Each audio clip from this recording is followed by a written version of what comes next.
Welcome back नाज़रीन। काश्तकारों के लिए जो पैकेज अनाउंस किया गया उस पर हम बात कर रहे हैं। रसूल बख्श रईस साहब, क्या वाकई इतना आसान है ये सब कुछ, जितनी आसानी पैदा करने की कोशिश की जा रही है हुकूमत की तरफ से किसानों के लिए?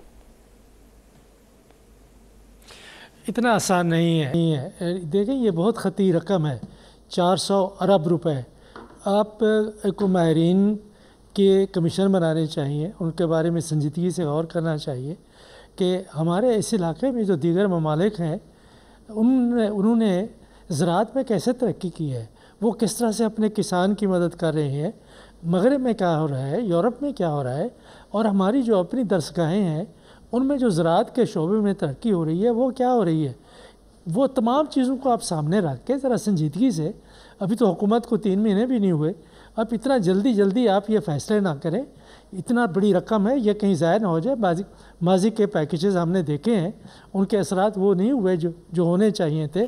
गौर फिक्र करना चाहिए, खलूस से काम करना चाहिए। सबसे बड़ा मसला जो है इस वक्त आपकी नौकरशाही है। आपको जंगलात की बहाली की ज़रूरत है, क्योंकि क्लाइमेट से आप जितना पैसा लगा लें, एक 400 अरब नहीं बल्कि इसको 800 अरब भी कर लें, अगर जो क्लाइमेट चेंज से को आप एड्रेस नहीं करते, जो आपके जंगलात हैं, आपके पानी के ज़खायर हैं, बाकी चीज़ें हैं, तो उसका असर कुछ नहीं होगा। लोगों तक पहुंचना चाहिए, लेकिन उसके लिए माहिरीन को तो आप देख लें कि वो क्या कहते हैं। लेकिन मैं समझता हूँ कि बहुत बड़ी रकम है, अगर यह खर्च होती है खलूस से, नेकनामी से। ठीक है, आप कह रहे हैं बहुत बड़ी रकम है, लेकिन मुझे याद पड़ता है जब गंदम खरीदारी का मामला पेश आ रहा था साफी साहब, तो कहा जा रहा था कि पंजाब हुकूमत के पास इतने पैसे नहीं है कि वो गंदम खरीद सके। अब ये 400 अरब का पैकेज कैसे अनाउंस कर दिया गया? बिल्कुल आपकी बात दुरुस्त है मरियम। देखिए, अगर उस वक्त बारदाना की जो मुकर्ररा कीमत थी उस पे इससे आधे पैकेज में उनका किसानों का भला हो जाना था। वो किसान तो लुट पिट चुका है।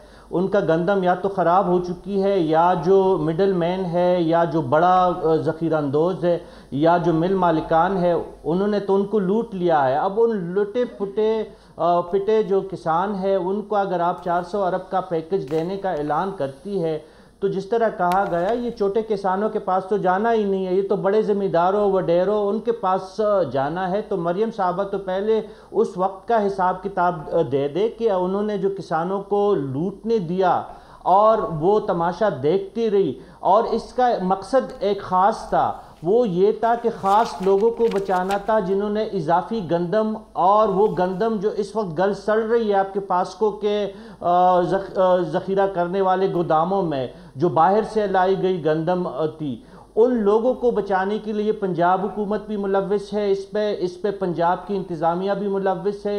ये 400 का अरब छोटे किसानों को नहीं मिलना, और बेहतर होता कि शहबाज शरीफ साहब अपनी भतीजी को आज शांसी लेके जाती। चीन ने देखे गंदम ज़ख़ीरा करने का दुनिया का सबसे बड़ा ज़ख़ीरा वो डेवलप कर चुके हैं। इस वक्त चीन के साथ जो है 700 मेट्रिक टन गंदम का ज़ख़ीरा करने की कैपेसिटी है। रूस के साथ लगभग इतना कैपेसिटी रूस भी रखता है। यूक्रेन जैसा जंगज़दा मुल्क जो है उनके पास 400-500 मेट्रिक टन गंदम ज़ख़ीरा करने की कैपेसिटी है। वही पंजाब जो आधा पाकिस्तान है, आपके पास इतनी कुदरत क्यों नहीं है कि किसान जो आपको कमा के देता है, उगा के देता है, आपका पेट उस गंदम से भरता है और आप उठ के किसानों का पेट काटते हो। ठीक है, इस तरफ तवज्जो देने की भी जरूरत है। प्रोग्राम का वक्त खत्म हुआ चाहता है, हमें इजाजत दीजिए। अल्लाह हाफ़िज़।